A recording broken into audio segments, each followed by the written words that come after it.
All right, so we're back from the birthday party. We shot all of our test subjects, and the way that we decided to record this information was a 1 through 10 rating. The regular arrow that we make for Dagorath and is standard for Dagorath is 5, because we know that people don't really complain about those and people seem to be happy with their quality. So anything with 5 or above overall is going to pass, but anything below 5 fails.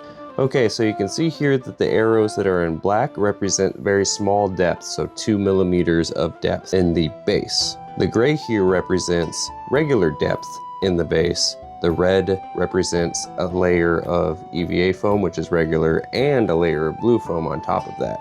So long depth. And of course you can see just physically that these are all small width open cells going from small to large depth, and then these are regular width open cell, regular depth as well. Over here is regular width of the open cell and large width of the open cell, but of course being black and gray is small depth and small width, and these are overall wide bases. This was just the largest of all sizes because I thought it would be fun. Of course this passes with flying colors. So I think that the red with the extra layer on the base actually weighs it down a little bit more and therefore doesn't let it pass because it hits just a little bit harder because it's a little heavier. So all of these can go away because they're all not passing. We can of course get rid of these two. A lot of cussing was involved after getting shot by these. These hurt a lot, but these were more so the type of arrows that people were trying to bring out to Sunday Battle, and they're just not comfortable to get hit by at all. This guy almost passed, but as you can see, it is still just a little too small, even though it's wider to be comfortable enough to get hit by. Now, as you can see with these two, this is a smaller width than the regular on open cell, but other than that, it's completely the same with the regular. This one had less padding for its base, its depth and base, and did not pass still, so you do still have to have some padding underneath there if you're going to slim down the open cell at the very least. This arrowhead passed because it's just more open cell than this one, so of course it's going to be safe. Even though we added more open cell, the width was more important comparatively if you remove layers of the base. So while this one does pass, this one does not, even if it is longer than the other one. Now I will say with these two, they are the regular arrowhead. This is just the standard one we always make and it always passes, totally fine. We added less material for the base depth, so there's only 2 millimeter EVA foam between the actual metal in here and the open cell. I would still highly suggest putting at least 1 layer of EVA foam or 2 layers of blue foam or something in between that is more than just the thinnest piece of foam that I had, just to kind of test it with. Even though it passes, technically it will probably break down faster and hurt faster over time. So please make it actually with 1 layer EVA foam or better. Now the interesting thing is that if we make the arrowhead extra wide and we have the base extra wide here, and the depth being the same, but the open cell being taken down, this will still pass if you decide to take off some from the top, but you have to widen it significantly in order to make it pass if you start taking away open cell from the regular build quality.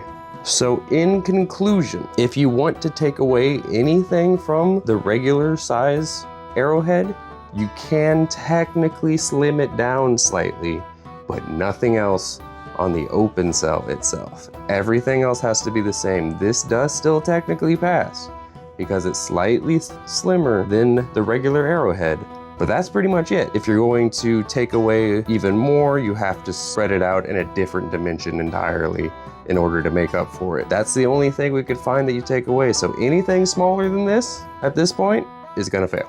I have now done the math and everything. We've done the science for it. So anything smaller than that is gonna fail.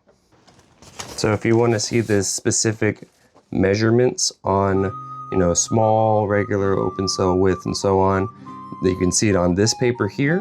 While 3 of 4 of the measurements are in inches, one of them, which is the base foam's depth, whether it be regular, small, or large, is actually in millimeters because I make those out of EVA foam or EVA foam, and that means that I'll just go off of their millimeter measurements instead of inches. One other interesting thing that we found out is the charcoal firm gray packing foam that I buy from foambymail.com, it'll be in the description, is actually a really nice open cell foam, and we compared it directly to the firm quote-unquote open cell foam that you can get from Walmart. And while they are both about 1.7 pound foams, which is how they measure density in foams, which is weighing them on a scale and dividing by their mass and so on, it's a whole process, but they do weigh the same. However, one condenses a lot more easily under pressure than the other. As you can see, under the same amount of weight and pressure applied to it, the charcoal foam squishes down from 2 inches to 1 inch, as opposed to the Walmart foam squishes down from 2 inch to ½ inch. So if you just go out to Walmart and buy whatever quality foam or Michaels, whatever quote-unquote firm foam they have, you're going to have to add actually a lot more foam to be just as padded as this foam that you buy from Foam by Mail, the firm charcoal packing foam. And with all that being said, in final conclusion, I'm just gonna need you to come a little bit closer. You're not in trouble, don't worry. Not in trouble yet, at least. All right, now that we're closer, it's just you and me, person to person. I've done the math, I've done the science. If you now decide to go out into the world and find your own foam and find your own method of making an arrowhead, I cannot help you from your bad decisions. I cannot help you save your arrow from being failed. And you are legally obligated now to not be mad at me for failing your weapon because you decided to go off script and do something completely different. I cannot be held responsible for your bad decision.